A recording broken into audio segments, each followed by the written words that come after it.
from what we have just had, but it visits an age-old issue which we have still not resolved. And it's not about production, but it's about the relations, agrarian relations, which have much to do with agrarian relations. Essentially, it's about caste and labor in India. Now, we were scheduled to have 4 speakers. Unfortunately, one of them, Mr. Raghavlu from Andhra Pradesh, Telangana, has not been able to come. But we still have a very distinguished panel, a mixture of scholars, long-time scholars of caste, journalists, activists, scholars, and I'm sure we will have a very interesting discussion. And the one effect of one speaker not coming is that we have a little more time for both the speakers and the discussion. May I now request Professor Judith Heyer, who has worked for decades on this subject, to join us on the panel, please. And Parvathi Menon, historian, journalist, again, someone who's studied caste and labor for many decades. And then Venkatesh Athreya and P. Shanmugham. Venkatesh, yeah.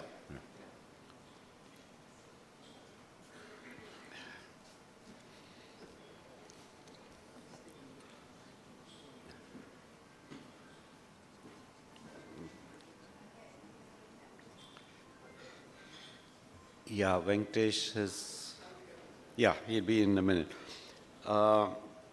So can we begin with Professor Heyer from Oxford, who's the top, who will speak on poverty and standards of living among Dalits in Coimbatore, Tirupur village of Tamil Nadu from the 1980s onwards, a long 40-year span that she's going to talk about.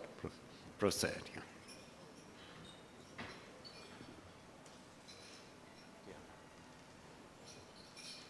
A very almost overwhelming and stimulating session in which we were talking about a huge number of very interesting things at a very high level of abstraction in some ways. And I am hoping to bring people down to earth to look at how things are on the ground with respect to poverty and living standards, in my case, in Western Tamil Nadu, among Dalits.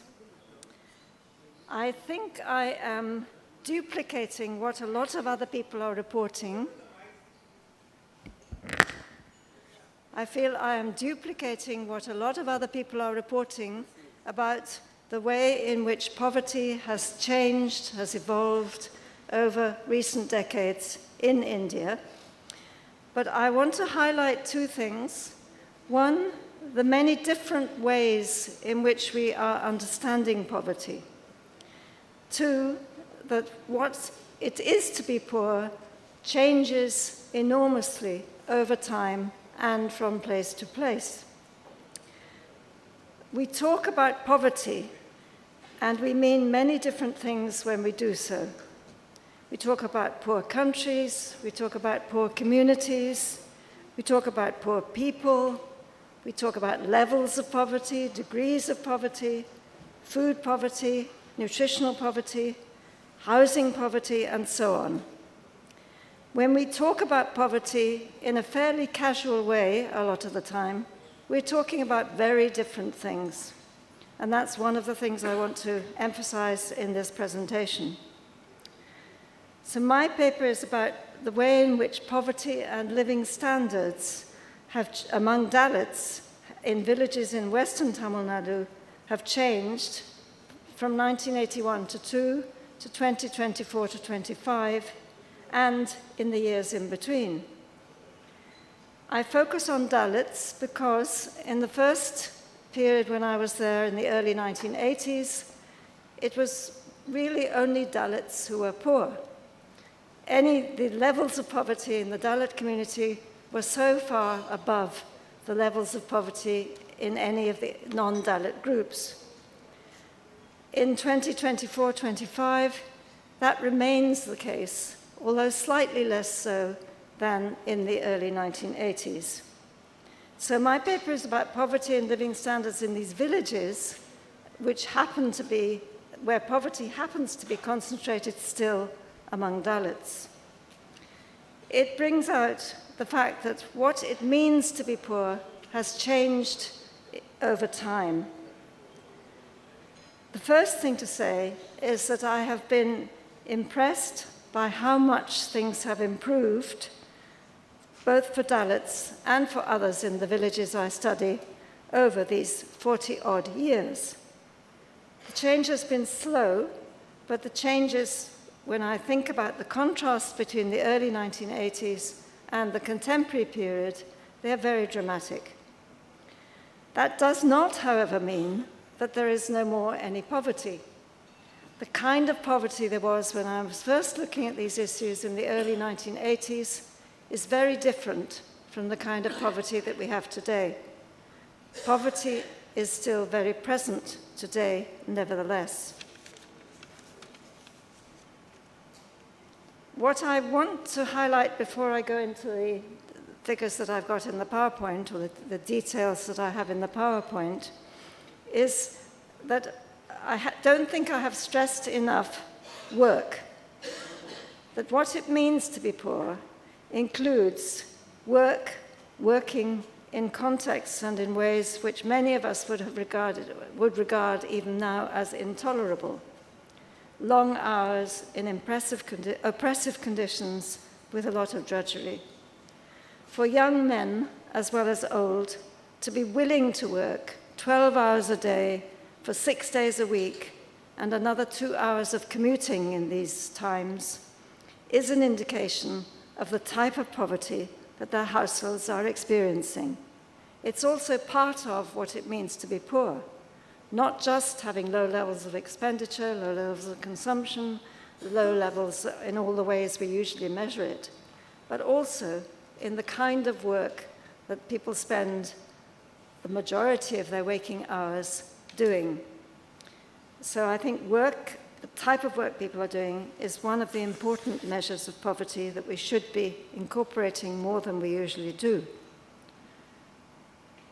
Let me see if I can go on. I should have started with some grateful thanks to the organizers and to FAS for inviting me and allowing me to do this presentation, but in particular to FAS for all the work that they have done over the many, many years they've been operating. And I also want to say that I have not before looked seriously at poverty and living standards in the data that I am analyzing, and this is very much work in progress. So that, I think I've already made those points, that although the standards of living rose, they're still very low, and the degrees of poverty may have become less severe, but they're still very much there. Poverty is still very much there.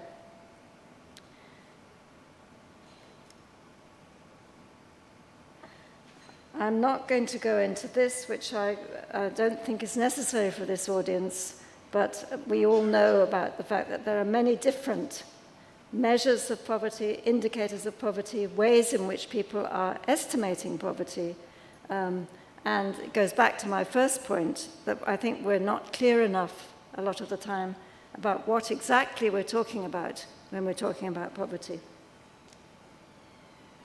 Now, the villages that I have been studying for this relatively long period are in the Coimbatore-Tirupur region of Tamil Nadu, in which there has been very substantial decentralized industrial development. The region is a dynamic center of industrialization based on textiles, engineering, and other light industries and services. Improvements in connectivity over the 4 decades of my study meant that the villages became increasingly integrated into this growing, dynamic regional economy. The other very important fact is that the programs and policies directed at the poorer sections of the population featured very strongly in Tamil Nadu over the 4 decades of my study. Tamil Nadu has been one of the foremost states in implementing the PDS and then the NREGS and other social policies, making important contributions to the living standards of the poor, which is something with which many here will be familiar. The data on which this paper is based come from a village study, including socioeconomic surveys of 20% of the households in villages 60 kilometers north of Coimbatore and 25 kilometers northwest of Tirupur in 1981-2, 1996, 2008-9, and 2024-25. In-depth interviews have been conducted alongside the surveys and in intervening years. Most of the figures in the paper are from the sample surveys, not the population as a whole. And this is quite a big caveat, because I have become increasingly aware of the fact that 20% of the households, which seemed originally to be quite a high and reasonable percentage, is not enough to capture some of the things that are going on. Nevertheless, that gives me some sort of sense of proportions and incidences. The focus of the study has always been on wealth and its distribution, not income or expenditure. It's focused on asset accumulation of all kinds among all class and caste groups in the villages concerned. So poverty and living standards have been captured through assets as much as through income or expenditure in the longer term. I have nevertheless some figures on wages and incomes which complement the asset distributions. The particular study villages, the villages that I've been studying, they're based on well-irrigated and dryland agriculture and livestock as much as crops, featuring strongly in the study villages throughout, including today. In 1981-2, the villages were dominated by agriculture and services related to agriculture. By 2024-25, non-agricultural activities were playing a part, as well as agriculture, with significant numbers commuting and some non-agricultural activities within the villages themselves. 4 of the 7 villages in the study were multi-caste villages in which different combinations, Gaundas, Naidus, Chettiars were the major landowners, and Arundhatias and Panadis were the Dalit laborers. The Arundhatias were all landless. There were small numbers from other caste groups in the multi-caste villages as well. The other 3 villages of the 7 villages I've been studying were populated only by Gaundas, smaller villages. The population was remarkably stable, the total numbers, over the 40-odd years of the study, though its composition changed in favor of wage workers, agricultural as well as non-agricultural.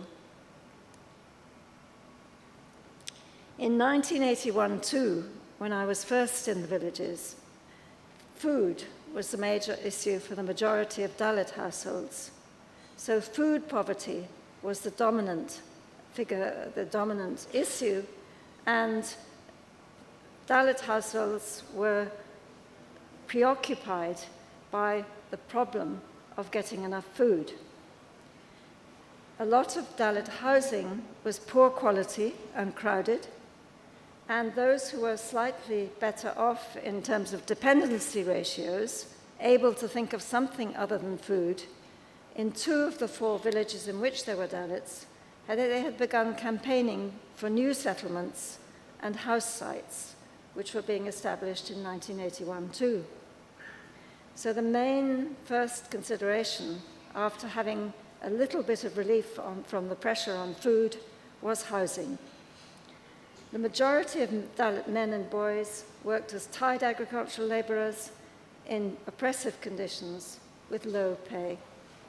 Women and children and Dalit men who were not tied laborers worked as casual agricultural laborers with long hours and low pay too. Child labor was widespread, and very few children were in school. The first Dalit children to go to school had gone to school in the 2 or 3 years before I arrived, and so the highest level handful we're achieving was Standard 1, Standard 2, Standard 3.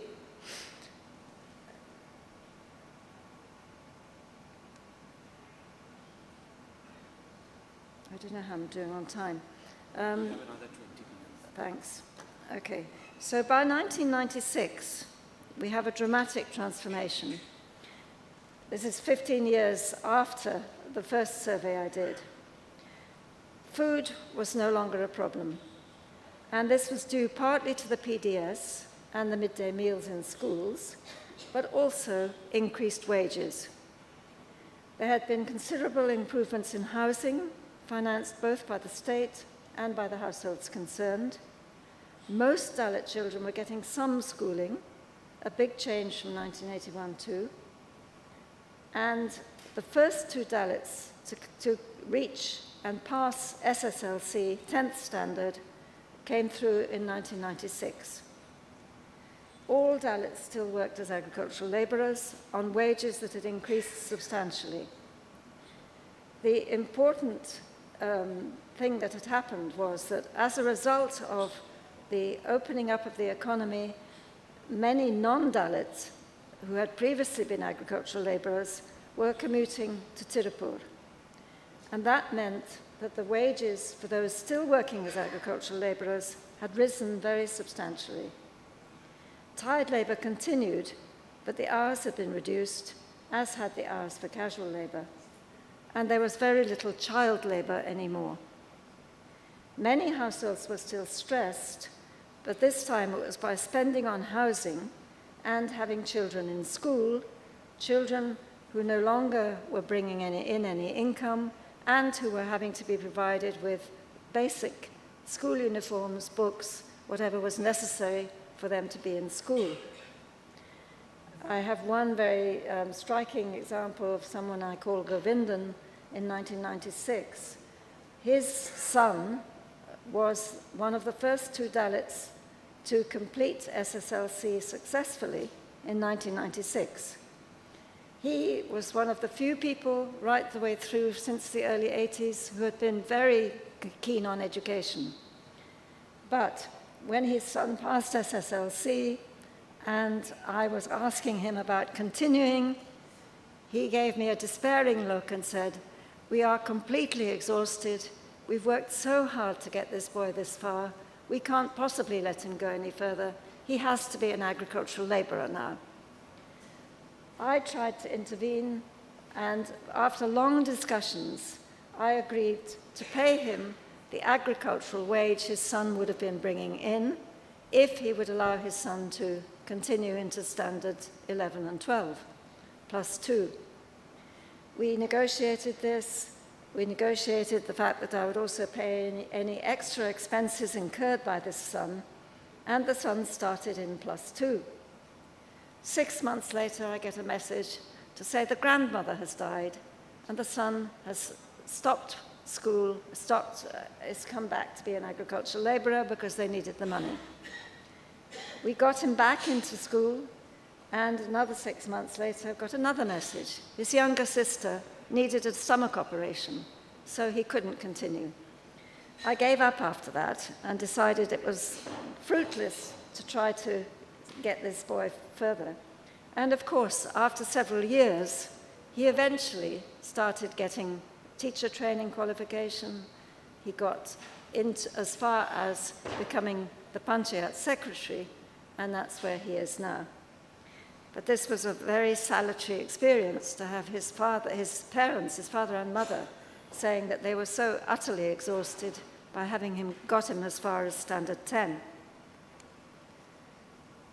So we get to 2008-9, which is the next big survey year. And at this stage, housing remained and continued a major commitment, a major expense, a major worry in these Dalit communities. This was a period in which the other 2 Dalit settlements had also expanded. So now in all the 4 villages in which there were Dalits, we now had more house plots. But when you have house plots, you then need to think about how do you build.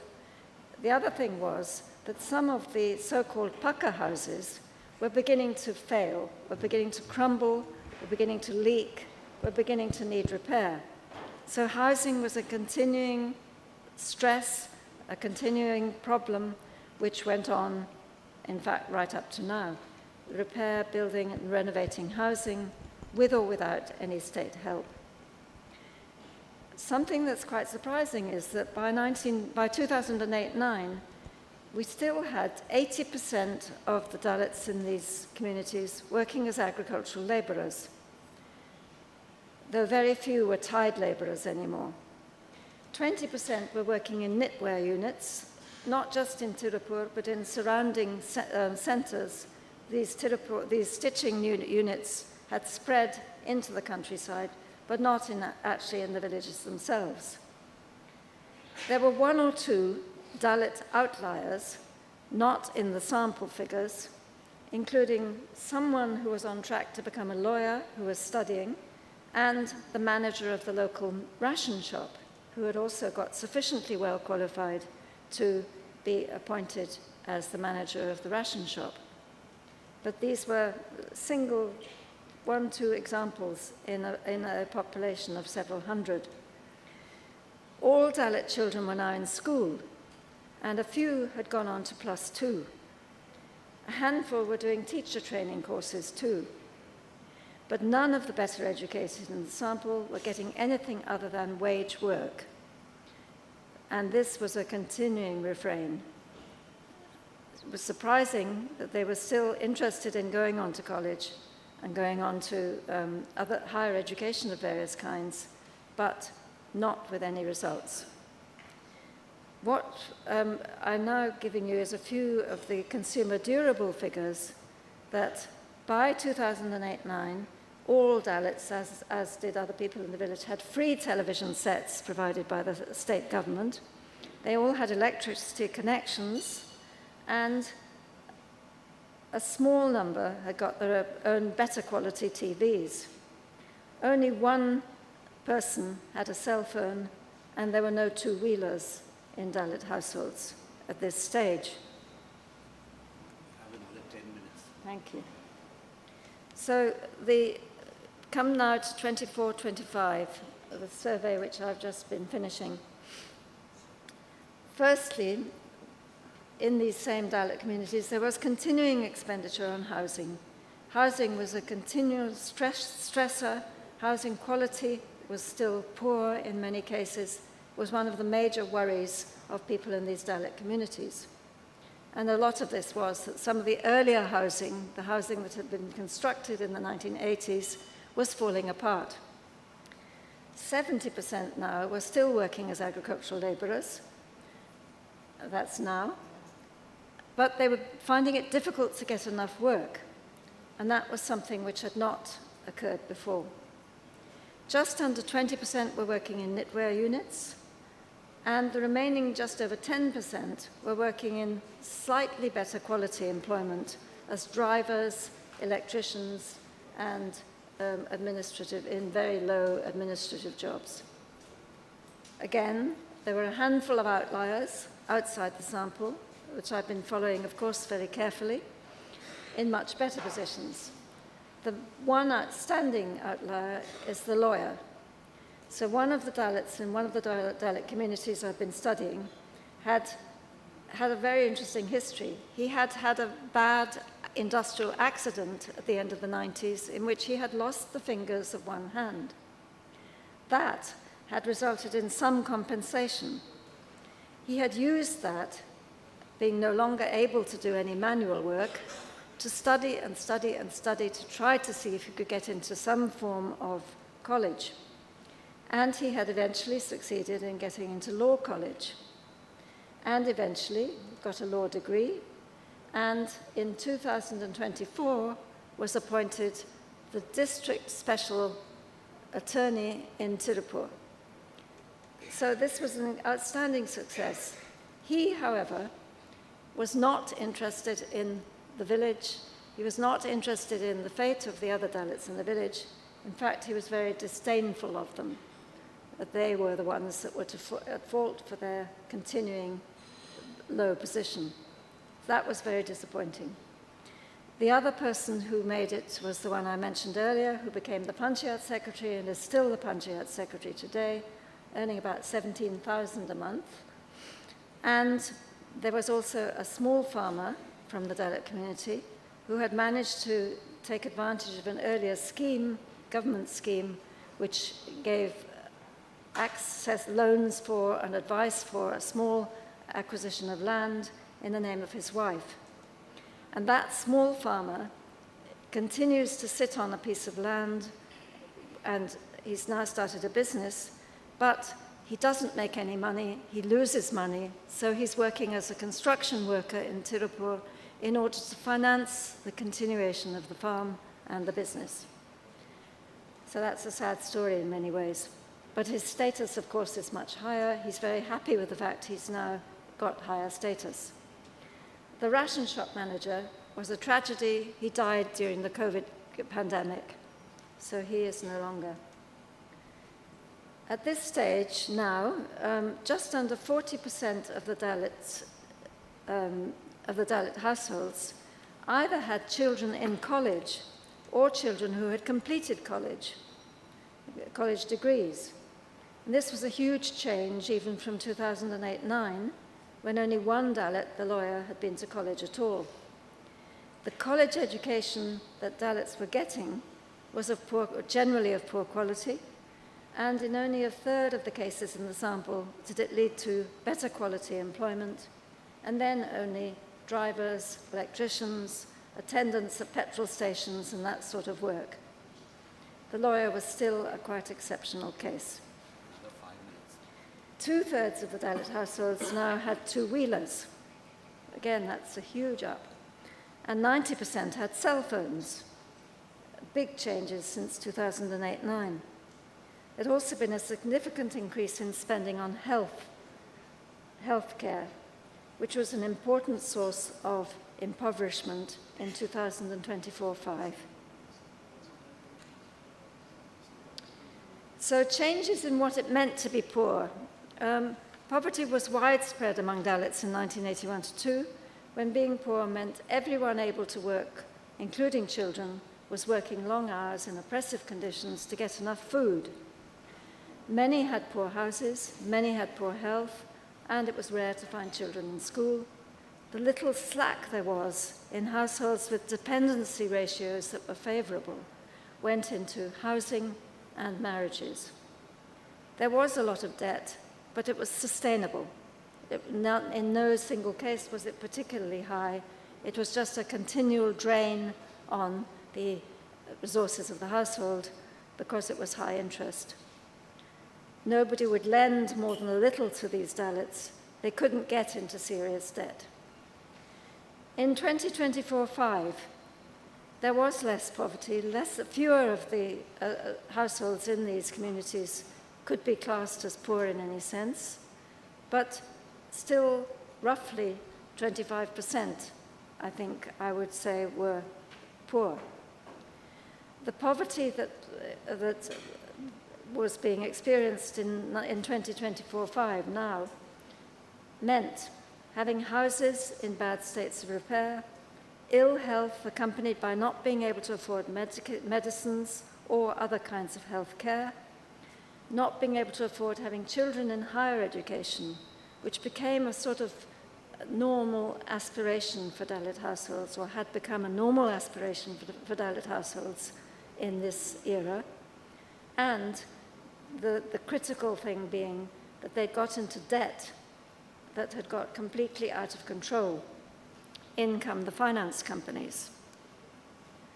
So the two things I just want to stress at this stage was that the poor health that came up frequently throughout the study, but much more overtly in the later years,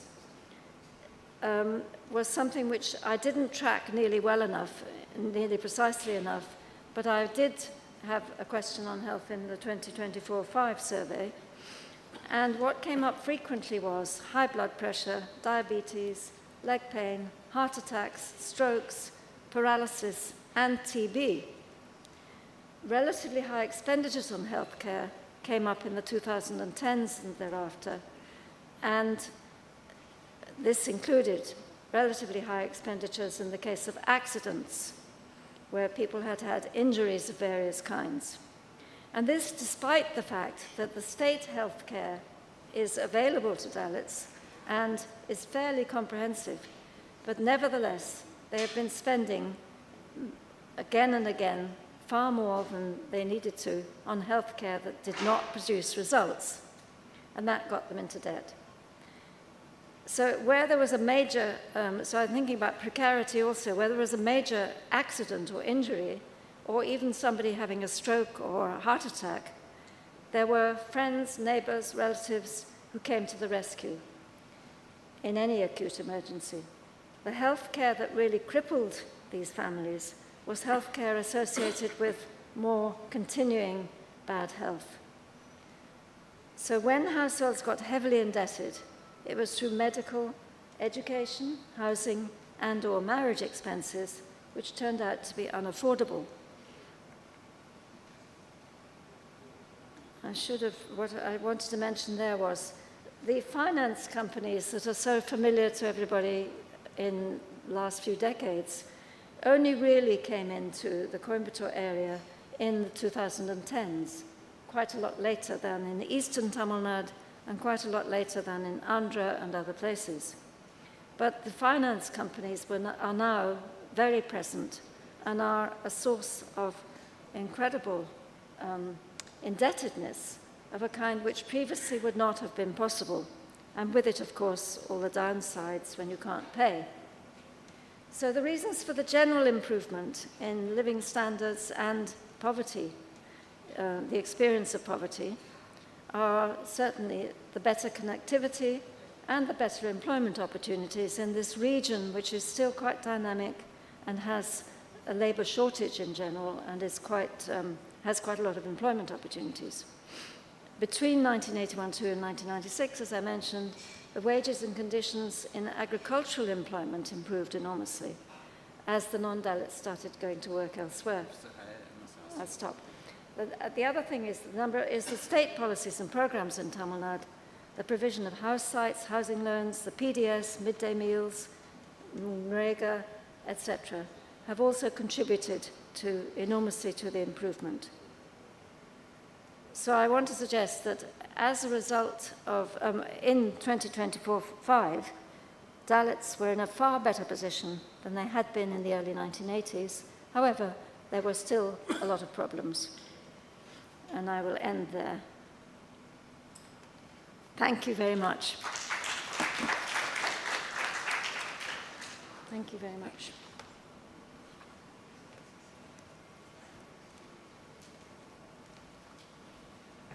Certain directions. I now request Parvathi Menon to come and speak about Kilvenmani and Thanjavur in the 1960s and perhaps what has changed. You have 30 minutes. Yeah. Oh. Yeah. That's very nice. Yes, for this opportunity to speak. Just a minute. In fact, by forcing me to speak, insisting that I should speak today, respected chair, fellow panelists, and colleagues and friends, social scientists and scientists in the audience. So, actually, my title in the thing you've got is a little different. I'm speaking on the peasant and workers' movement in East Thanjavur between 1966 and 68. A phase that was a lead-up to a major atrocity that took place in Thanjavur district.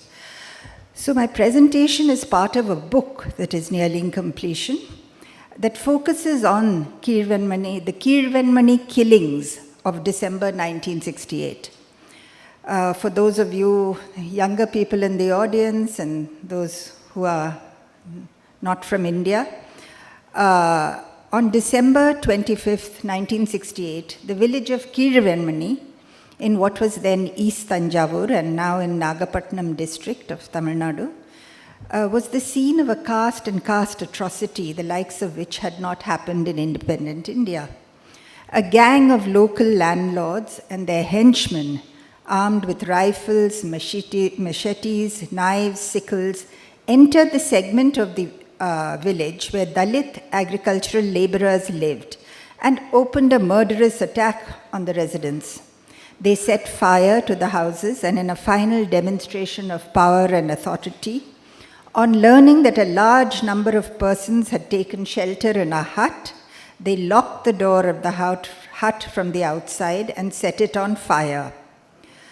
44 persons perished, a majority of them women and small children. Now, the atrocity which shook the state and country at the time became a sort of political watershed and forced new thinking and direction within the progressive stream of Indian politics, society, academia, on agrarian issues and struggles. The body of writing in the public sphere on the atrocity, what happened before and after, burgeoned after 1968.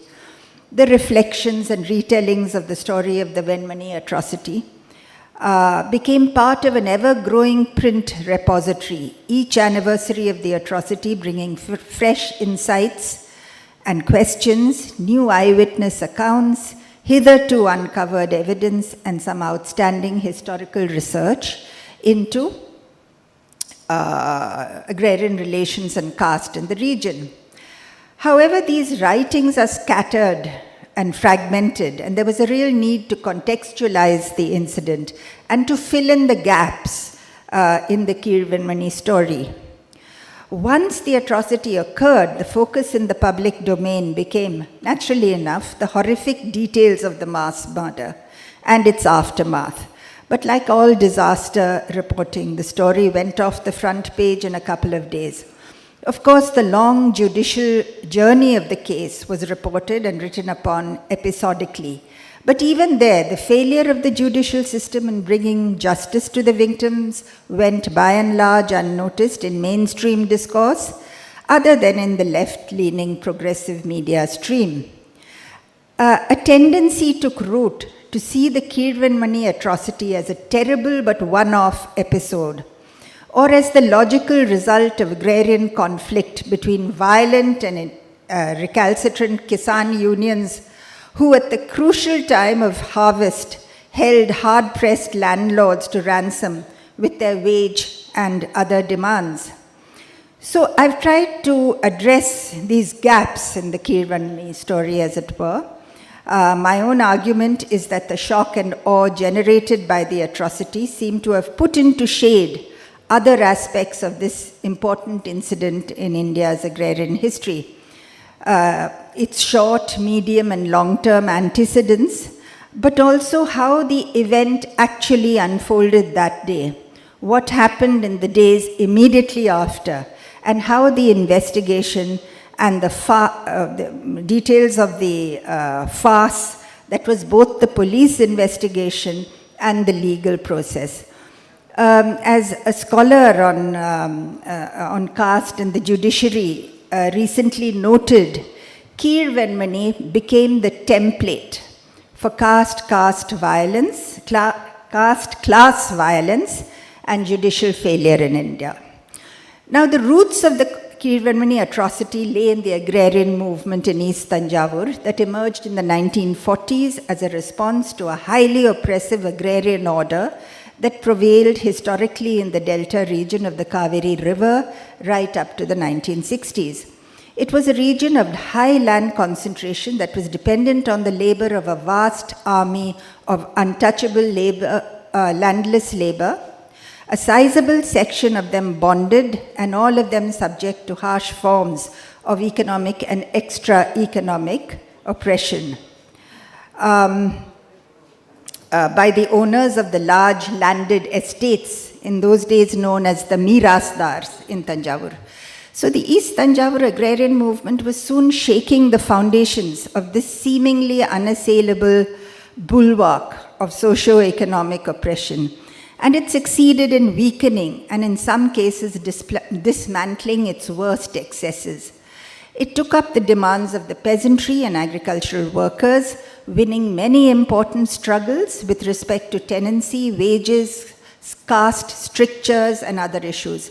Indeed, in terms of its organizational strength and political impact, I think that the Tanjavur peasant and workers movement should be put on par with the great agrarian upsurges that took place in the 1940s, just before independence.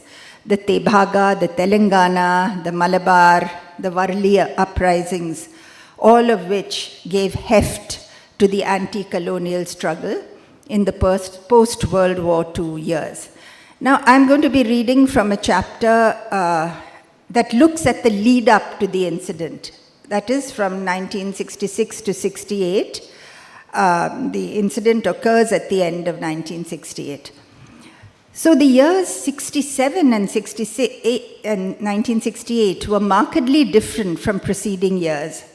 Consider the gathering of a great storm, the early swells of which had started in the 1940s, but which had gathered in momentum and strength from 1966 onwards. At its center were two irreconcilable forces. On the one hand were the rural working people, poor peasants and Dalit agricultural workers, long beaten down, but now awake and willing to fight under the leadership of the Kisan Sabhas, the Kisan movements, for a future of fair employment and human dignity. On the other side were the owners of land and wealth, loath to give up the entitlements of caste and class, conferred them under the ancien regime of Tanjavur. Both were organized forces, the first comprising mainly the Agricultural Workers' Union, AWU, and the Kisan Sabha and other progressive allied organizations. The latter was represented by the platform of the Paddy Producers Association, comprised mainly of Mirasdars, and had the full backing and protection of the civil and police administration. The mighty storm finally broke in Tanjavur in December 1968, with the brunt of its impact being borne by the former group. Now, starting from 66, protests demanding wage increases by farm workers under the leadership of the Kisan AWU saw a definite increase in depth, frequency, spread, and militancy in East Tanjavur. And by 67, the situation in the Delta was tense, with a pattern emerging of targeted attacks by upper caste landlords against individual leaders of the Kisan movement. The PPA was led by Mirasdars, who enforced their writ through a network of thugs, comprising mainly workers or poor peasants, often from the same caste as the Mirasdar, or in positions of dependence upon him. Some of these foot soldiers were brought in from outside the Delta region. Learning from the organizational practices of the Kisan Sabha and the Agricultural Workers' Union, the landlords too organized large public meetings under the banner of the PPA, but used the platform to issue threats and incite violence against agitating rural workers, and by pitting caste Hindu peasants and tenants against Dalit agricultural workers. It took the killing in police firing of a senior union activist, MP Pakiri, over the issue of wages for the government to finally act on its promise to hold a tripartite meeting to fix wage rates in East Tanjavur. This had been a long-held demand by the unions. So it was finally held in October 8th of 1967 in Mannargudi, with the district collector presiding over the meeting and representatives of Agricultural Workers' Union, members of different political parties, members from the PPA, and so on, attending. Now, the central demand of the unions was that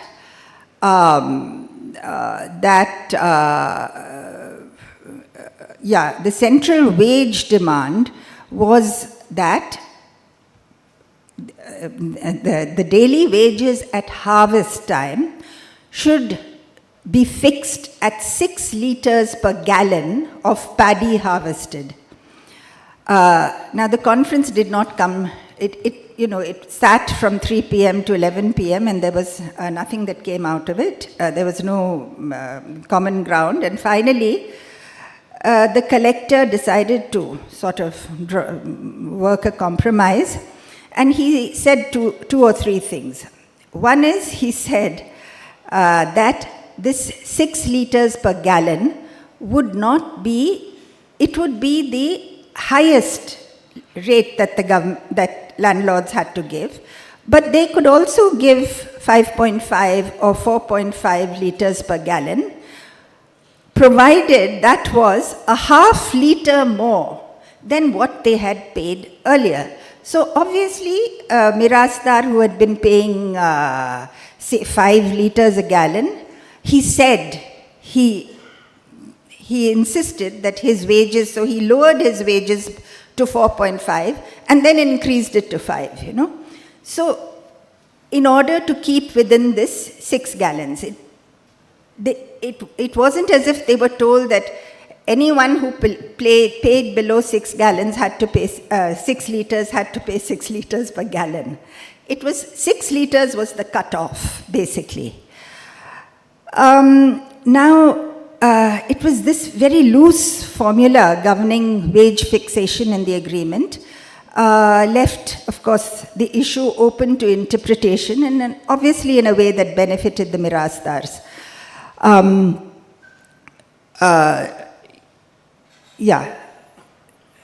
Now, many landlords, most landlords in East Thanjavur denied even this half-liter rise in wages.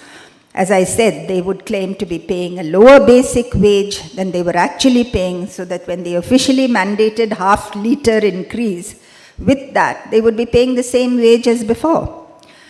And when the workers challenged the claim of the Mirasdars on the fields, the police would be called in and the authorities would accept the Mirasdars' version.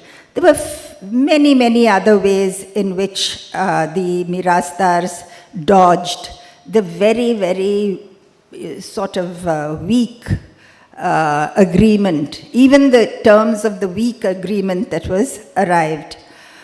Now, the wage struggles that beset the year 67 were carried over to 68. In June of that year, under pressure from the AWA, the collector promised to convene another conference to settle the wage rates. The landlords refused. Even though landlords were increasingly employing outside labor so that they would not have to employ labor that was associated in any way with the unions.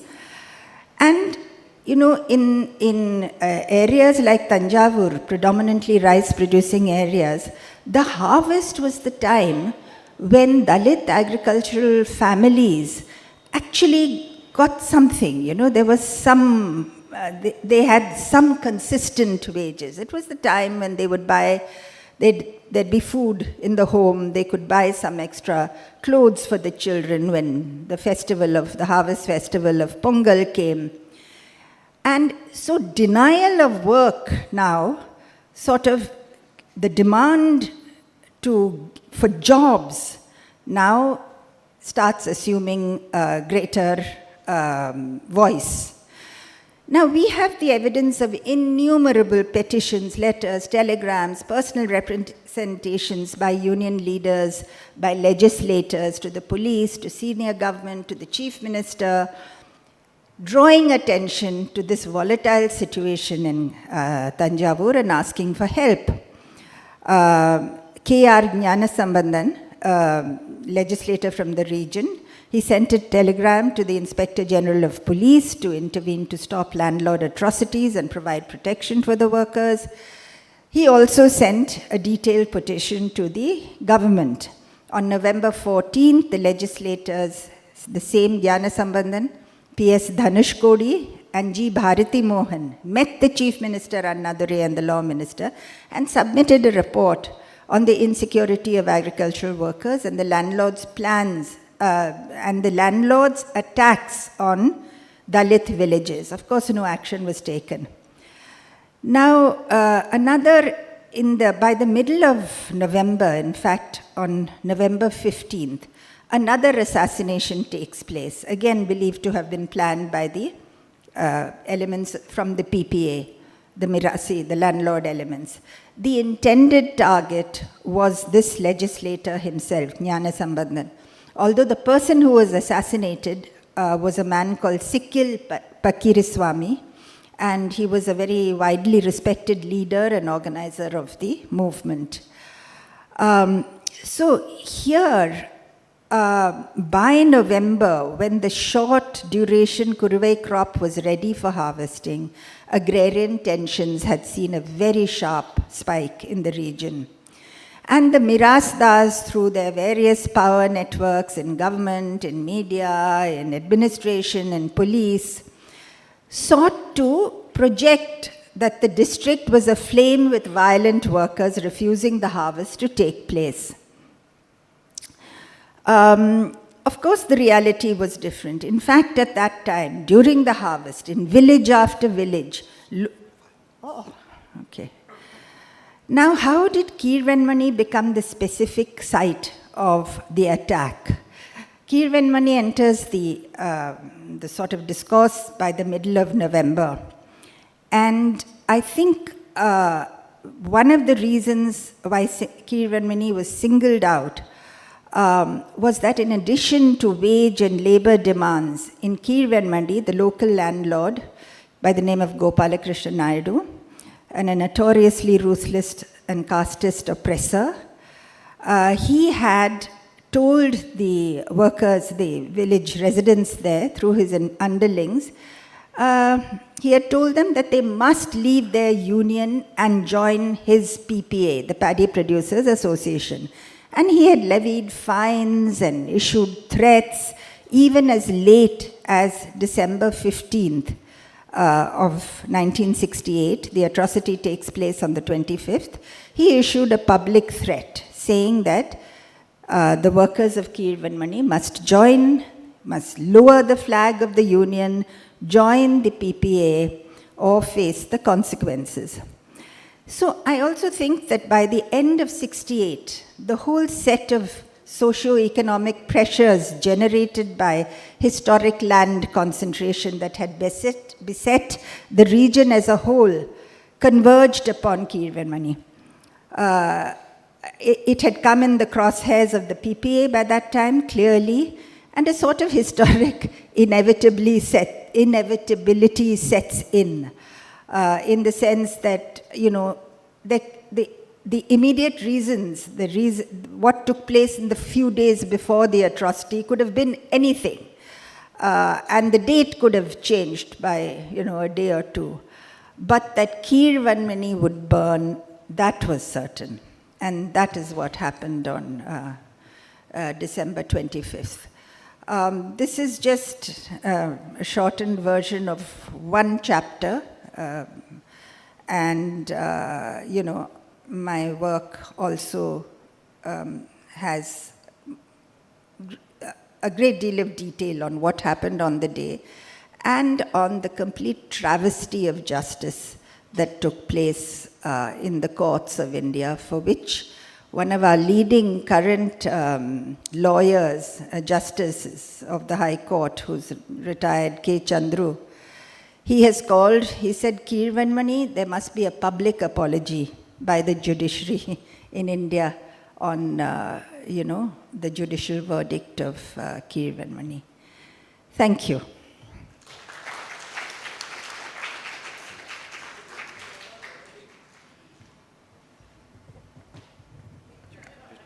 Tragedy which still reverberates, and as you said, even now it is discussed and there are demands for an apology which never came.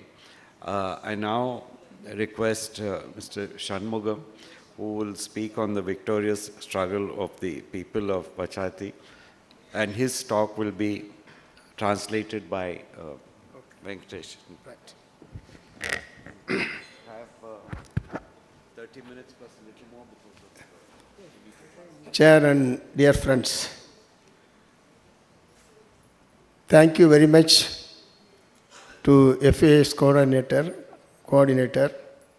for this good opportunity. I would like to speak my mother tongue in Tamil. Our professor, Dr. Venkatesh Athreya, translate to you. Already my paper available in the FAS website.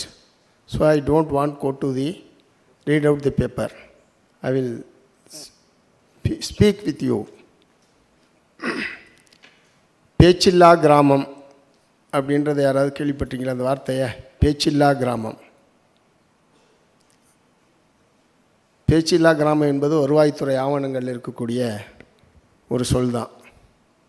அப்படிப்பட்ட ஒரு கிராமமாக வாச்சாத்தி கிராமத்தை நான் 1992ஆம் ஆண்டு ஜூலை மாதம் 14ஆம் தேதி அந்த கிராமத்துக்கு சென்றபோது அந்த கிராமத்தை அப்படித்தான் பார்த்தேன்.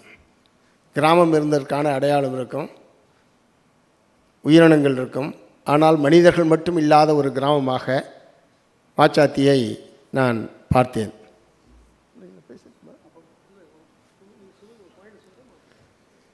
நான் போனதே ஏறத்தாழ 25 நாட்கள் கழித்து. சம்பவம் நடந்து 1992 ஜூன் 20, 21, 22 ஆகிய 3 நாட்கள். அந்த கிராமத்திற்கு ஜூலை மாதம் 14 ஏறத்தாழ 25 நாட்கள் நான் கழித்து சென்ற போதும் அந்த கிராமத்தில் ஒரு மக்கள் கூட அந்த கிராமத்தில் வந்து வாழவில்லை என்பதுதான் அன்றைக்கு இருந்த வாச்சாத்தி கிராமத்தினுடைய நிலைமை. அந்த பிரச்சனையில் அந்த 3 நாட்களில் வனத்துறை அதிகாரிகள், காவல்துறையினர், வருவாய்த்துறையினர், மத்திய புலனாய்வுத்துறையினுடைய கணக்குப்படி ஃபாரஸ்ட்டை சேர்ந்தவர்கள் 155 பேர், போலீஸ் 108 பேர், வருவாய்த்துறை சேர்ந்தவர்கள் 6 பேர், ஆக 269 பேர் அந்த 3 நாட்களில் குற்றங்கள் என்று சட்டத்தில் எதெல்லாம் வரையறுக்கப்பட்டிருக்கிறதோ அதிலே கொலையை தவிர அனைத்து விதமான குற்றங்களும் அந்த 3 நாட்களில் நிறைவேற்றப்பட்டிருந்தது. இதை செய்தவர்கள் அனைவருமே நான் சொன்னது போல வனத்துறை அதிகாரிகள், காவல்துறையைச் சேர்ந்தவர்கள், வருவாய்த்துறையைச் சேர்ந்த அதிகாரிகள் தான் இந்த குற்றங்களில் ஈடுபட்டவர்கள்.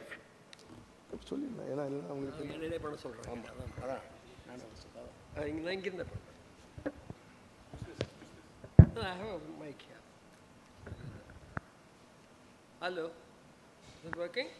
Hello. So do it from here. Okay. Yeah. Before I do the translation, I must share one fact with you. The presenter was the key activist who pursued the case on behalf of the people of Vachathi and ultimately led to their being rendered justice. And it transformed him. The experience of Vachathi is still with him when you talk to him and so on. It made a huge difference in the life of one of our key activists. So, I'm proud to stand next to Shanmugham to translate the text that he has presented. He talks about a village in the district of Dharmapuri known as Vachathi, and the term he uses to describe that village when he entered it in mid-July, he should say that it was a village of silence. There is no noise, no sounds, and no human beings in the Dalit part of the village. And this is consequent to atrocities that took place on 3 consecutive days, June 20th, 21st, and 22nd of 1992, when a strong force of the state, including 150 guards down there, 150 forest guards, 108 police, and 6 revenue officials, 3 wings of the government, descended on the village and literally carried out what is almost indescribable in terms of words, atrocities of various kinds that he will now describe. குற்றங்கள்னு நம்ம சொல்லுகிற போது அடிக்கிறது, உதைக்கிறது, திட்டுறது, அல்லது உணவு தானியங்களை சாப்பிட முடியாத அளவுக்கு கெடுத்து வைக்கிறது, குடிக்கிற தண்ணியை குடிக்க முடியாத அளவுக்கான கெடுத்து வைக்கிறது, பெண்களை பாலியல் துன்புறுத்தல் பண்ணுறது, 18 இளம் பெண்கள், அதில் 3 பேர் மட்டும்தான் அப்போ திருமணம் ஆகியிருந்தாங்க, மீது 15 பேர் திருமணம் ஆகாத இளம் பெண்கள், 18 பேரை அருகில் இருந்த ஏரி கூட்டு போய் ஃபாரஸ்ட்டு அதிகாரிகள் 18 பெண்களையும் பாலியல் வன்புணர்வுக்கு உள்ளாக்கி, அதே மாதிரி அந்த ஊரில் இருந்த 155 வீடுகள், அப்போ மொத்தம் 665 மக்கள் தொகை. அப்போது அந்த சம்பவம் நடந்தபோது அந்த கிராமத்தினுடைய மக்கள் தொகை என்பது 655, கிட்டத்தட்ட ஒரு 180 வீடுன்னு வச்சுங்க.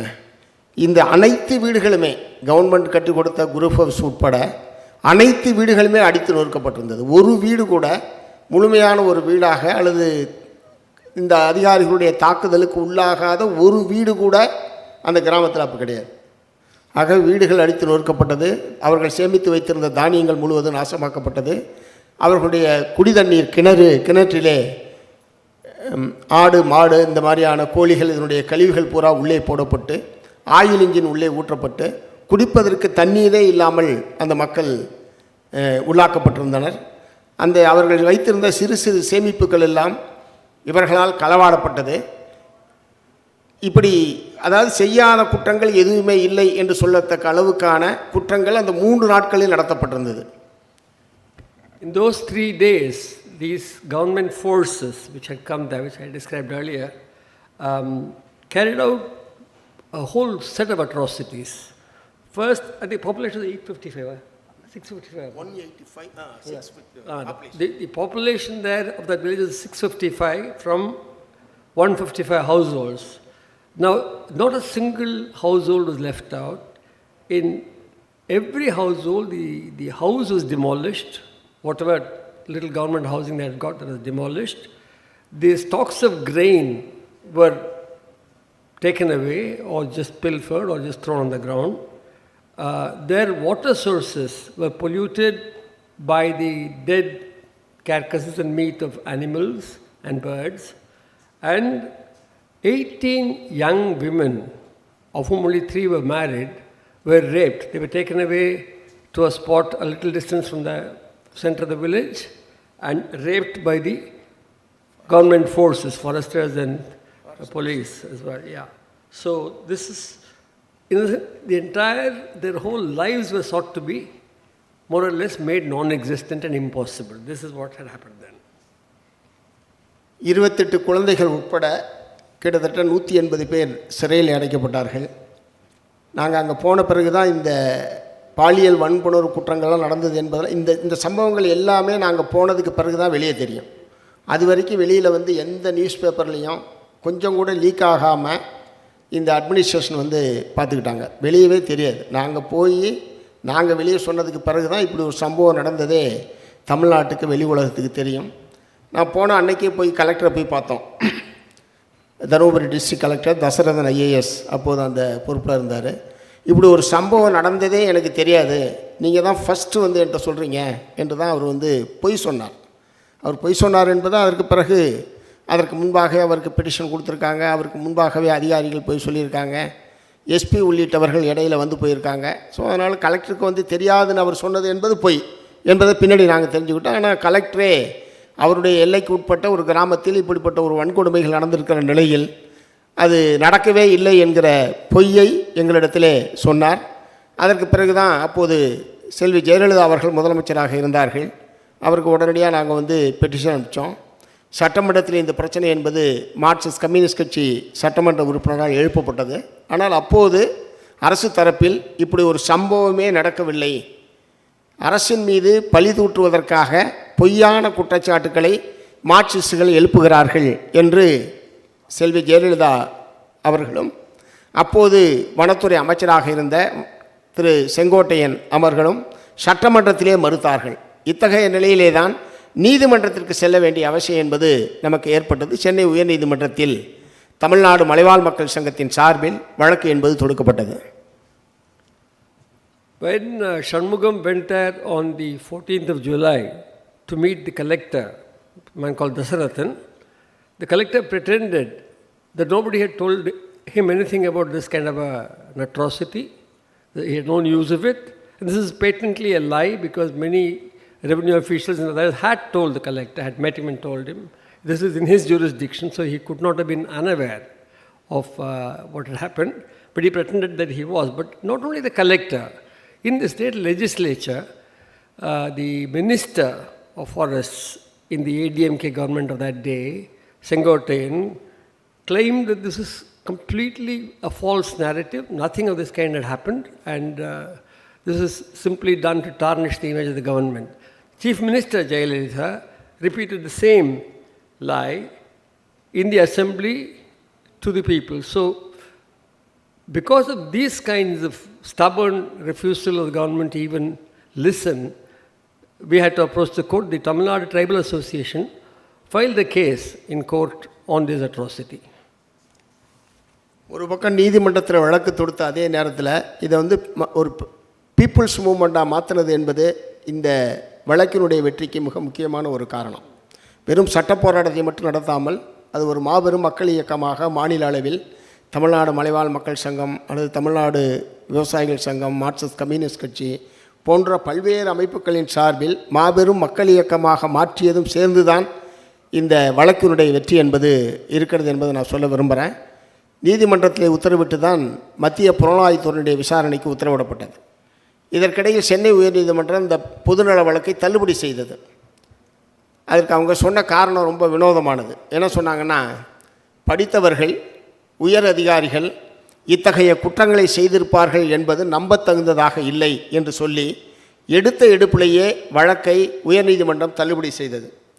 இதை எதிர்த்து அப்போது கட்சியினுடைய மாநில செயலாளராக இருந்த நல்லசிவன் எம்பி அவர்களுடைய பெயரில் உச்சநீதிமன்றத்தில் நாங்கள் வழக்கு தொடுத்தோம். உச்சநீதிமன்றம் எவ்வளவு விரைவாக முடியுமோ அவ்வளவு விரைவாக இந்த வழக்கை விசாரிக்க வேண்டும் என்று உத்தரவிட்டதற்கு பிறகு மீண்டும் அது உயர்நீதிமன்றத்தில் இந்த வழக்கு என்பது எடுத்துக்கொள்ளப்பட்டது. உயர்நீதிமன்றத்திலே இந்த வழக்கு மத்திய புலனாய்வுத்துறைக்கு அனுப்புவதற்கு மிக அடிப்படையாக இருந்தவர்கள் 2 பேர். ஒன்று தோழர் மைதிலி சிவராமன் அவர்கள். நாங்கள் போராட்டத்தை நடத்தி கொண்டிருந்த போது தோழர் மைதிலி சிவராமன் அவர்கள் எய்ட்வாவினுடைய தலைவராக இருந்தார். அவர் SC/ST ஆணையத்திடம் ஒரு மெமரண்டத்தை அவர் கொடுக்குறார். அதில் இந்த மாதிரி நான் போய் பார்த்தேன், இந்த மாதிரிலாம் நடந்திருக்குன்னு சொல்லி SC/ST ஆணையத்தில் ஒரு கம்ப்ளைண்ட் என்பது கொடுக்குறாங்க. அதை ஏற்று அப்போது கமிஷனராக இருந்த பாமதி IAS அவர்கள் நேரடியாக கிராமத்துக்கு வந்து அவங்க இது பூரா நாங்கள் என்னென்ன குற்றச்சாட்டை எழுப்பியிருந்தோமோ அவை அனைத்தும் உண்மை என்று சொல்லி அவங்க ஒரு ரிப்போர்ட்டை நேஷனல் கமிஷன், SC/ST நேஷனல் கமிஷனுக்கு அவங்க அனுப்புனாங்க. அதையே மீண்டும் உயர்நீதிமன்றம் ஒரு நபர் ஆணையமாக திரு பாமதி IAS அவர்களை நியமித்து மீண்டும் அவர்கள் ஆய்வு செய்து அவருடைய பரிந்துரையின் அடிப்படையில் தான் மத்திய புலனாய்வுத்துறையுடைய விசாரணைக்கு இந்த வாச்சாத்தி வழக்கு என்பது உயர்நீதிமன்றத்தால் உத்தரவிடப்பட்டது. There was one point which got left out in the story, Shanmugham didn't mention it here, which was that the police and the administration claimed that the raid on the village on the 20th to 22nd of June 1992 was in connection with the smuggling of sandalwood in that region by the villagers colluding with the sandalwood smugglers. This is completely untrue, but this is a story put out by the administration and made a pretext for carrying out the atrocity on the people. That's just the background. What he's just now told you is that this was not taken up as a simply legal matter. It is true that a memorandum was submitted, public interest litigation was put forward before the High Court, but the High Court dismissed it to begin with, saying that people who are, who you are naming in this suit are all decent people. They couldn't have committed crimes of this kind, the usual court response to ruling class crimes. But this was turned by the Tamil Nadu Tribal Association, the Kisan Sabha and the CPIM. These 3 organizations turned it into a mass struggle. And they created a big mass movement in not just in that district, but in the entire state over a period of time. And at that time, there were two people who were very important in giving this fight a new momentum. One was Comrade Maithili Sivaraman, who is no more. She was the president of the All India Democratic Women's Association of Tamil Nadu at that time. She took the detailed complaints in the TNT memorandum and shared that with an IAS officer called Bhamathi, who was on deputation to the SC/ST Commission of Tamil Nadu from the National SC/ST Commission. And Bhamathi actually went to the village and investigated all the complaints present in the memorandum and substantiated them. They said they were correct. All of them were valid. And she gave her report to the National SC/ST Commission. Also, during this period, our Member of Parliament, Comrade Nallasivan, raised this issue and in the Supreme Court. And the Supreme Court, after looking at all these facts, ordered the High Court to pursue the inquiry. And the High Court then appointed CBI to inquire into the incident in great detail. ஏறத்தாழ CBI கிட்ட இந்த வழக்கு போகும்போதே 2 வருஷம் கழித்து தான் CBI கிட்ட வழக்கே போச்சு.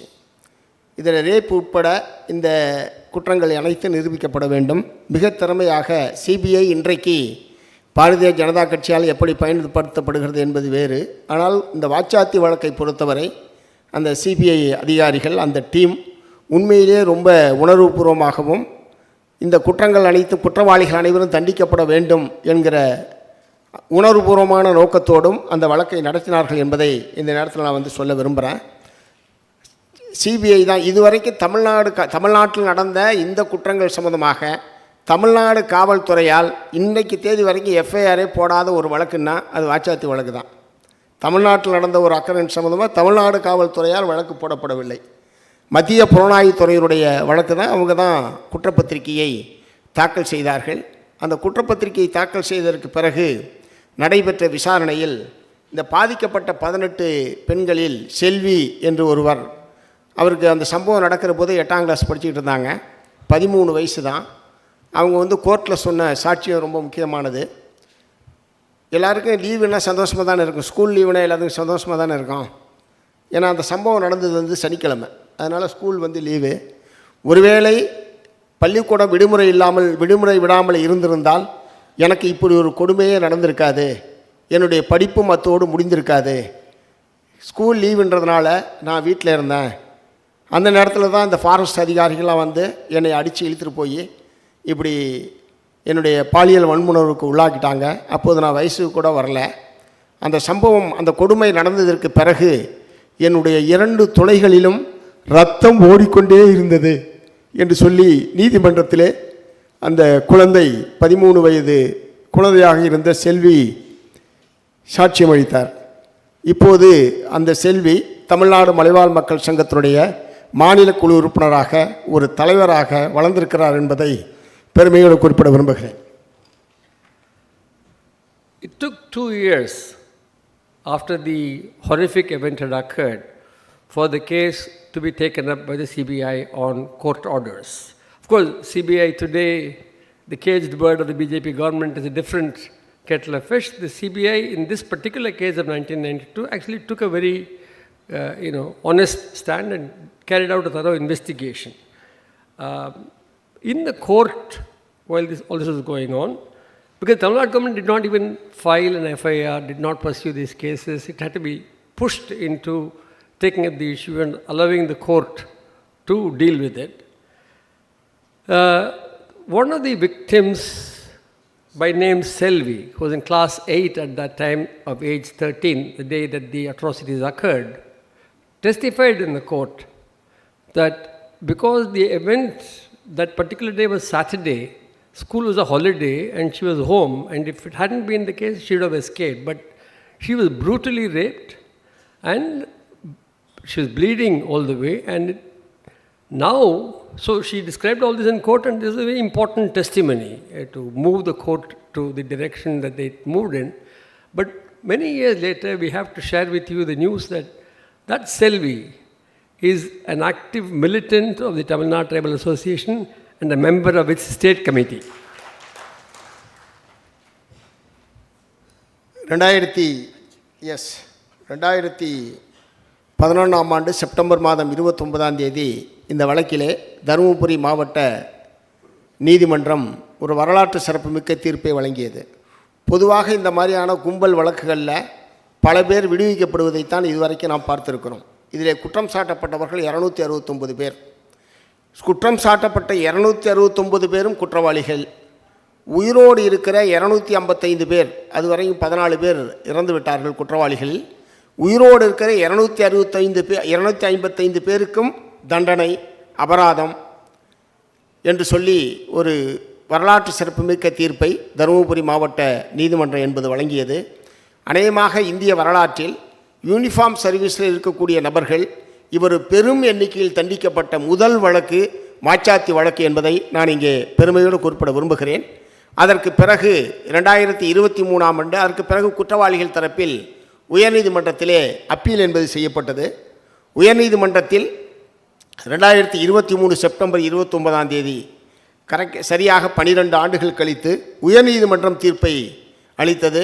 அந்த உயர்நீதிமன்றம் தருமபுரி மாவட்ட நீதிமன்றம் அளித்திருந்த தீர்ப்பை உறுதி செய்தது மட்டுமல்ல, அப்போது மாவட்ட ஆட்சித்தலைவராகவும் மாவட்ட காவல் கண்காணிப்பாளராகவும் இருந்த இருவரும் விசாரணைக்கு உட்படுத்தப்பட்டு தண்டிக்கப்பட வேண்டும் என்கிற தீர்ப்பை உயர்நீதிமன்றம் வழங்கியது. அது மட்டுமல்ல, ஏற்கனவே SC/ST வன்கொடுமை தடுப்புச் சட்டத்தின் கீழ் அந்த மக்களுக்கெல்லாம் ஏறத்தாழ ஒரு 3 கோடி ரூபாய்க்கு மேல் இழப்பீடாக நம்முடைய போராட்டத்தின் மூலமாகவும் சட்ட போராட்டத்தின் மூலமாகவும் நாம் பெற்றுத்தந்திருக்கிறோம். அது அல்லாமல் பாலியல் வன்புணர்வுக்கு உள்ளாக்கப்பட்ட இந்த 18 பெண்களுக்கும் தலா 10 லட்சம் ரூபாய் தமிழ்நாடு அரசாங்க இழப்பீடு வழங்க வேண்டும், அந்த குடும்பத்தில் ஒருவருக்கு அரசு வேலை வழங்க வேண்டும் என்ற தீர்ப்பை சென்னை உயர்நீதிமன்றம் வழங்கியது.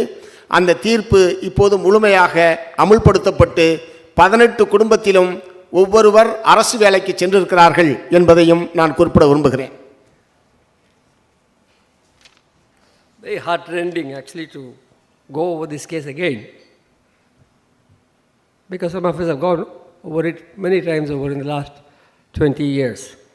But anyway, on first time we had some positive responses in the district court which went into this case following the CBI inquiry and report submitted by them, delivered a verdict many years later. The event happened in 1992. In 2011, on the 29th of September, the district court declared all the 269 officials involved in the case, including the foresters and the police and all the uniformed personnel, guilty. Of them, 14 had died by then. The remaining 255 were declared guilty and punished.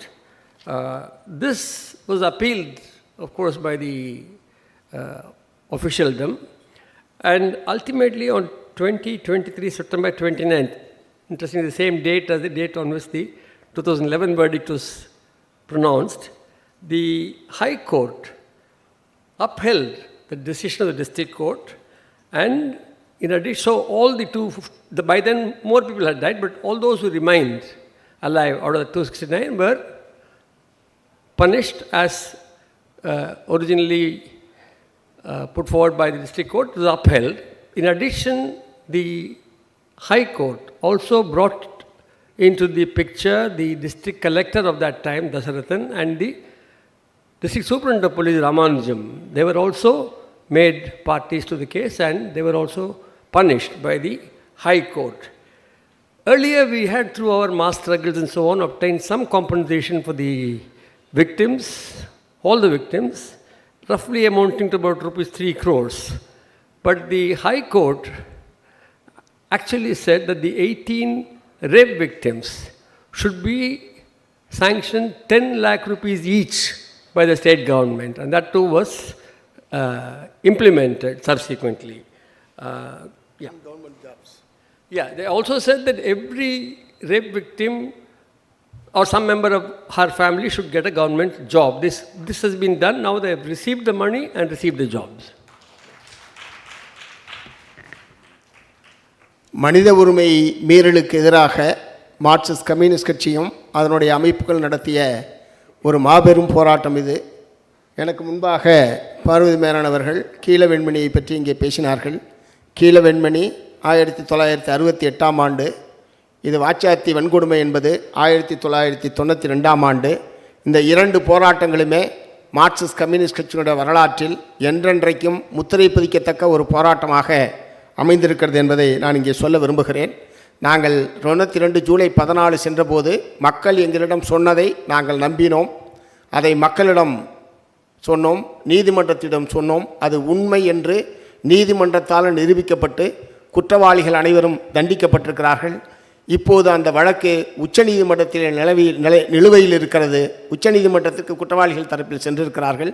உச்சநீதிமன்றத்திலும் Vachathi வழக்கு வெற்றி பெறும், குற்றவாளிகள் தண்டிக்கப்பட்டது உண்மை என்பது நிரூபிக்கப்படும் என்று சொல்லி இந்த வாய்ப்புக்காக என்னுடைய மகிழ்ச்சியை தெரிவித்து நிறைவு செய்கிறேன். வணக்கம். Well, to bring this very, tragic but heroic story to the end till now, currently the case has been appealed against in Supreme Court. The judgment has been appealed against in Supreme Court by those who were convicted by the High Court. So, but we are hoping that the Supreme Court will uphold the verdict of the High Court and these people will receive their punishment. In the period that we are discussing, Dr. Parvathi Menon talked about the Kilvenmani and read a part of our text on that. That was 1968. This is 1992, a very long period over which the CPIM has consistently led a fight, both against caste oppression of Dalits and oppression of tribals. Often the communist movement is accused not of taking into account identity and being focused on economic struggles. We hear these random comments from time to time, but here's a classic instance of the Communist Party of India Marxists consistently upholding and fighting for the rights, human rights, and the elementary rights of both Dalits in East Tanjavur and tribals in Dharmapuri and elsewhere. And I think on that note that something has finally happened and hopefully this will be sustained by the Supreme Court. We can legitimately and with pride recall the struggle of many activists on the ground, from TNTA, from Kisan Sabha, from the Communist Party of India, Marxists and so on, who have been on the right side of the issue. Thank you. Thank you very much.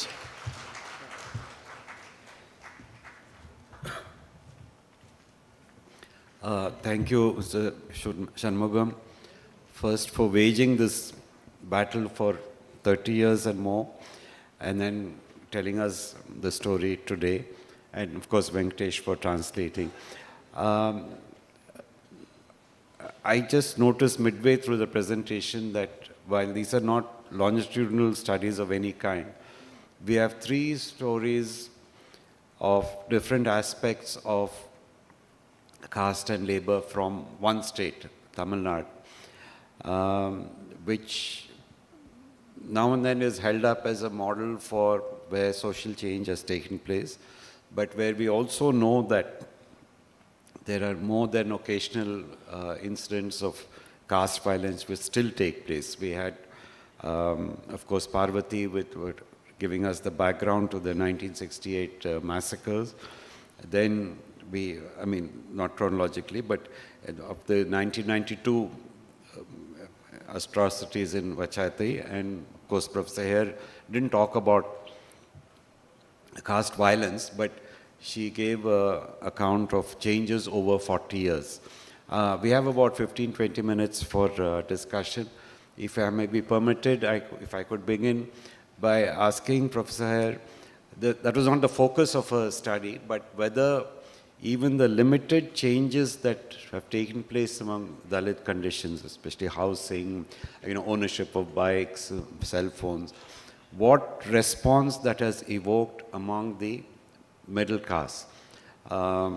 If only because that is the region where we know that there's frequently incidents of caste violence even today. You don't have to take it up right in the beginning, but now the floor is open for comments and questions. We have 20 minutes, but it would be good to be brief. Yes, please. The mic, do we have mics? Please. My question to a panel of speakers. First one is we are discussing about wage increasing. Past 2 days also we are discussing wage increasing. My question is, have real wages been increasing? That is the important to us. Why? Because of our studies from Agriculture Workers Union in rural India, that is not real to everywhere. Wages increasing, but not real wages. Why? Because of the prices of food grains and everything increasing more than 100 and 200% in some times. That is my first question. Second one is what is the share of the wages output the production or value added? That is also one important thing. Why? Because of the from Ram Kumar paper in ending. Sir, can I request you to be brief and complete your question? That is. So that is my second question. Third one is that the Tamil Nadu comrade Parvathi Menon, they explained wonderful experience.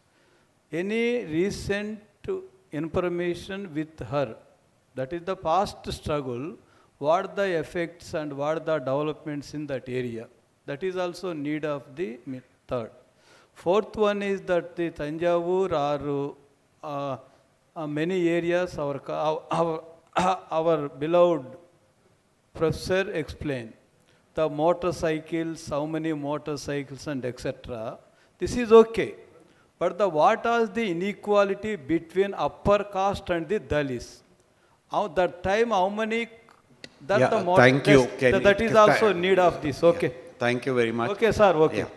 Yeah. Perhaps we can take a few more questions. Gopalakrishna Naidu, along with Gundas, went to the Kilvenmani village. Finally, they asked the Dalit people, if you bring down the red flag, we would give you half a measure of paddy more.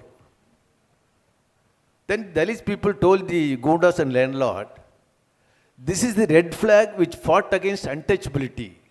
So whatever happens, no question of to bring the red flag at all. Then they burned the village. Then in the court, in the trial court, including the landlord Gopalakrishna Naidu and his Gunda, they were all sentenced to 10 years imprisonment in the trial court, sessions court. In the appeal, the High Court, Madras High Court, the judgment they say, the landlord Gopalakrishna Naidu is a gentleman, he has his own car, we don't think he could have committed this crime. So they acquitted all the accused, including the landlord. See, the Tamil Nadu government preferred an appeal before the Supreme Court. Supreme Court overlooked. Supreme Court judgment says, in the trial court, they were acquitted. Appeal High Court acquitted. So they dismissed the appeal. So Chandru Justice, wrote an article saying, the Supreme Court should apologize because they did not go into the facts very well. They overlooked the facts. So these are two things I would like to add. Thank you. There was a question somewhere this side. Response has been to the, let's call it the Dalit welfare question, the question of labor. Because, it is also often celebrated as the Dravidian model of social justice, but whatever you're saying seems to, suggest some skepticism around that. Thank you. Thank you for the questions. The response of the middle caste groups to what's been happening among the Dalits has not been bad, because they themselves have got much more involved outside the villages. So what's been happening within the villages has become less important to them, and they have tolerated, if you like, the up of what they see as the Dalits coming up, and there is freer movement in the village now.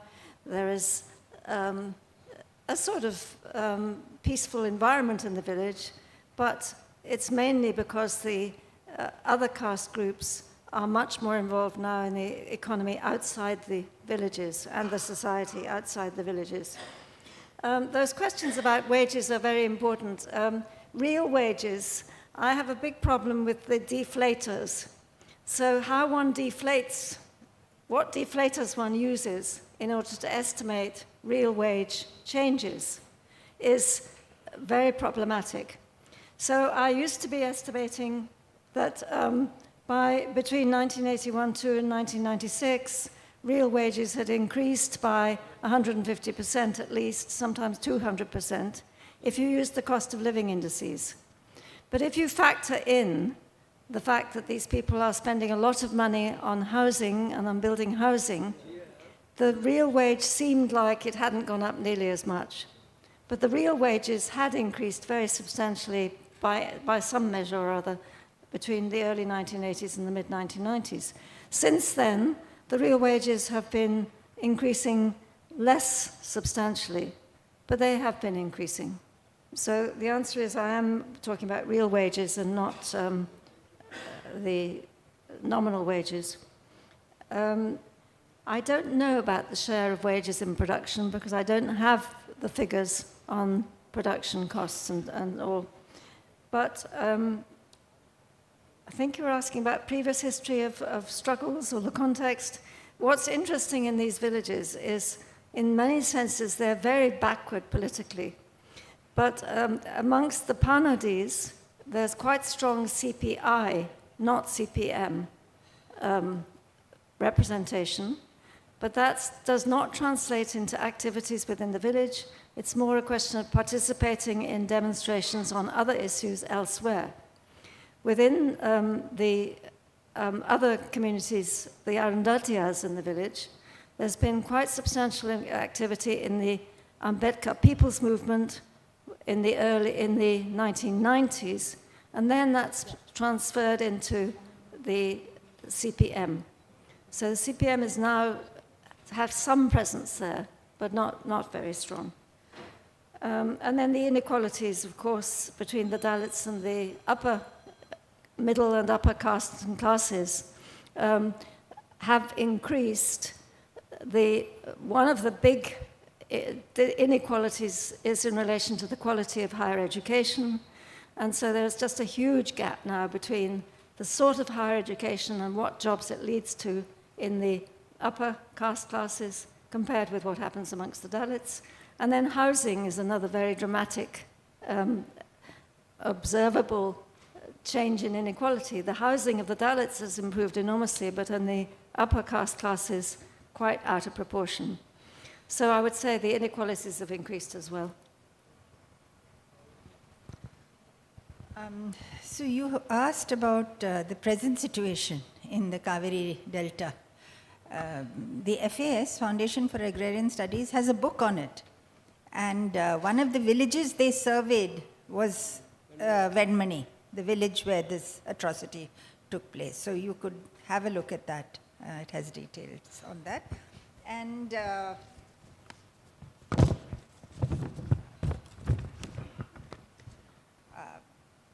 your point that it is only after the Kilvenmani massacre that the Tamil Nadu government enacted minimum wages for agricultural workers. Quite right. And all the points you made before that also right. But I was just speaking from one chapter of the book, which is only from 66 to 68, the developments. It's okay. Cost oppression also. Anyway. Yes. Yeah, in fact, on the tail, note of tail towards being discussed, we had the Minimum Wages Act separately for the Tanjavur region. Historically, these reasons, there was a very powerful movement there.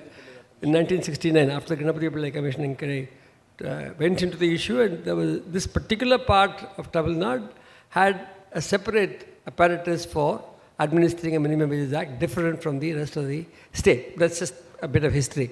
The question was raised, well, first of all, on real wages. Venkat asked this question. FIS has done enough studies, even one or two papers yesterday were there, which showed that the real wages have not been increasing. And if anything, they could be falling in parts of the thing. But this is difficult to generalize. You have to look at the data and look at each region and type of work. Overall, yes, post-COVID, there's been a tendency for the real wages to either stagnate or decline. That is established in literature.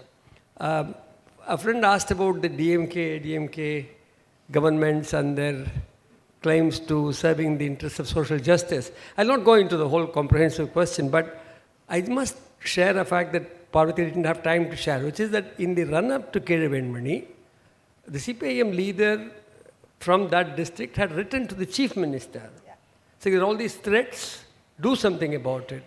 The CPM leader, P. Ramamurthy, had also cautioned the chief minister and Athreya at that time about what was happening. And we were told blindly that no, nothing will happen, all that. So in one sense, you could argue that the DMK government was in some sense complicit, not being sufficiently alert to take action. We can't impute motives now, it's too far back in history. But the left has never bought the DMK claims to social and economic justice. That must be made very clear. We can appreciate many things they're doing, but their claim that they're serving social justice, not even occasional incidents, Ram. Almost every day we are seeing in the reports in the papers about intercaste marriages being followed by, atrocities against one of the parties. Anyway, but that's an issue we can't debate here.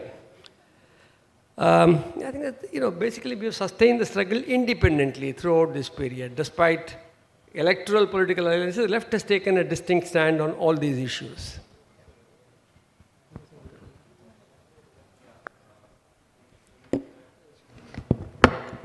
Thank you. My question, I have two small questions to.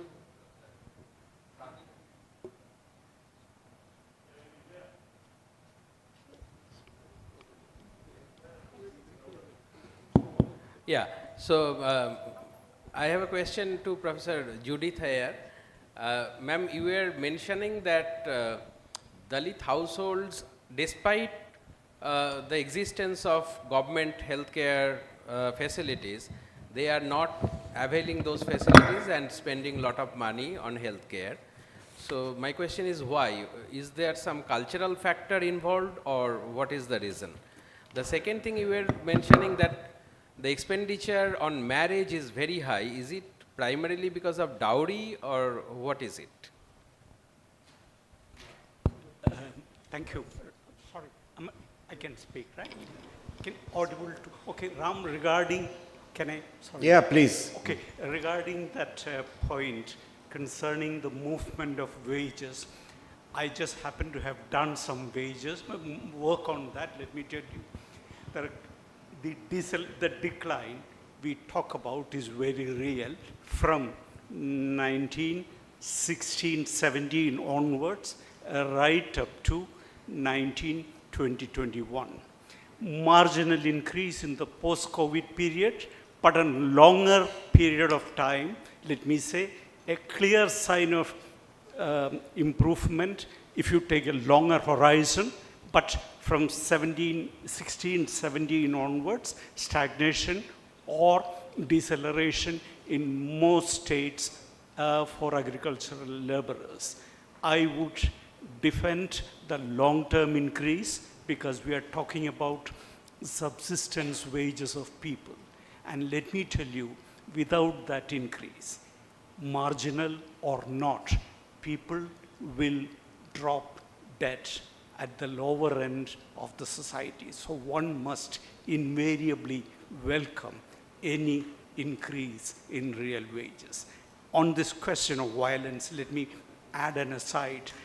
Kerala, Travancore, Malabar, there were numerous instances of violence, caste-based, class-based, prior to the introduction of the most revolutionary reform in 1957, under the auspices of the Nambudiri ministry, the conferment of ownership rights on tenements, hutment lands to the poor. And that turned the situation in Kerala. Thank you.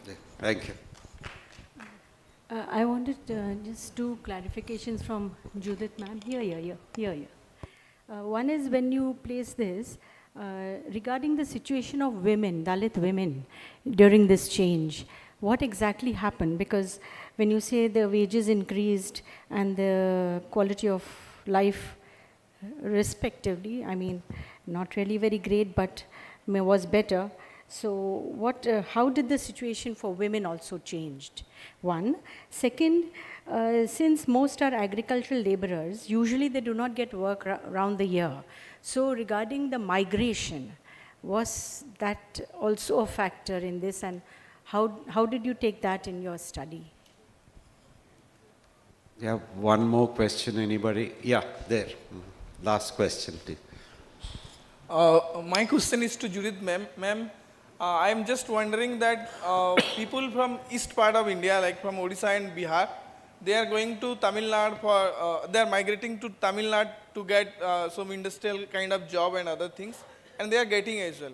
But why people of mostly the Dalit people of Tamil Nadu, they are not able to transit to this kind of work and still living a much more vulnerable life and working as an agricultural laborer?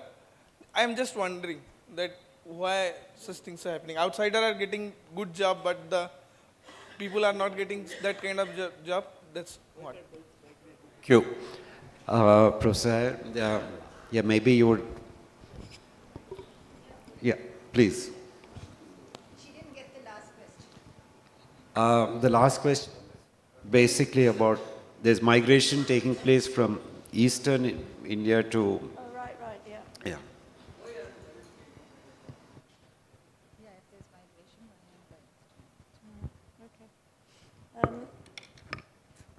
Thank you for the questions. Healthcare is interesting, of course, because it's a widespread problem that despite the fact that many of the government healthcare facilities are actually doing quite well, people's view is that if you go private, you'll get better quality. And that seems to be true even amongst these very poor populations. So the Dalits in the village where I study, of course they in theory have access to all the government facilities, they have free hospital treatment if they have accidents, but they still, if they have any serious illness, pay through the roof to go to one private facility after another because they don't believe that there isn't a solution for whatever it is they're suffering from. So they do end up paying large sums, and in many cases, I mean, the most tragic cases are when a family has gone through round after round trying to get a breadwinner's health cured, he dies. And then what's left is the widow and the children having to pay off a huge debt, and they tend to do this by having got bonded to employers of various kinds, and I have seen a number of cases like that. So the healthcare, I mean, I think this is not just in this particular area, but there's similar cases elsewhere in Tamil Nadu and even in the UK. People don't believe the public system delivers, whereas in fact we have a lot of evidence that it delivers quite well. Marriage, the marriage expenses, there's still very little dowry in these Dalit communities, but the expenses associated with marriages, the performative celebrations of marriages are sufficiently expensive to be quite crippling for many of these people. They spend more on these marriage ceremonies than one would think they could possibly think was necessary. But the marriage expenses are still very high. Women, I have actually done quite a lot of work on women, and I've written quite a lot about women, and I didn't have time to include that at all in the presentation today. The underlying fact about women's work in these communities is still very shocking, that they still earn, the agricultural laborers still earn only 40% of the wage of the men. So the wage differential in these laboring communities between the men and the women is still huge. And so women are working for only 40% of the wage that men are working for nearly all operations throughout the agricultural year. And of course, for women, the general situation where there's problems of basic livelihoods, it's the women that carry the burden, the women that carry the cost. And so the women suffer much more from poverty than do the men. I mean, there's a lot more to say about the role of women, but I mean, one of the things that's improved enormously for women in these populations over the period that I've been studying them is that many of them are now not working full-time or not working when they are either heavily pregnant or have very young children. It used to be the case that there was almost no relief even when they had just born children. Now, there's quite a lot of women staying home in these Dalit communities up at least until the children go to primary school. And that's a huge progress, a huge step forward. The pattern of agricultural labor is, it has been in the past fairly good all-round employment, because this is an agriculture which is very diversified.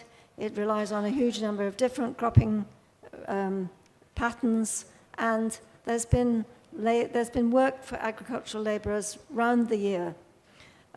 More recently, that's changed, and so now people are getting less, they're not getting more than maybe about 200 days of work in the year, and they are not migrating, they are existing on that. And then why are people migrating from eastern Tamil Nadu to this area? Eastern India. Eastern India to this area. Sorry, all right, the long distance migration. I think we must. I'm afraid we have run out of time. I've been told that to wind up the session. I'd just like to end with a sentence or two, just to say that we've heard, I wouldn't want to use the word fascinating stories, the stories of atrocities, heroic struggles, delayed justice, unending search for justice, and also account of change. Yes, there has been change, but let's not forget that this is change that has taken place over half a century, and the kind of change that we are talking about is limited in nature. Yes, if real wage rates had not gone up, people would have been dying by now. I mean, so while not claiming that there has been immiserization, the change that has taken place is very slow in economic terms. And in social terms, even in a state like Tamil Nadu, it has not been enough. And there's a long way to go. And this is where the role of political parties and mass movements comes in. So thank you very much, speakers, and thank you very much for staying until the end. And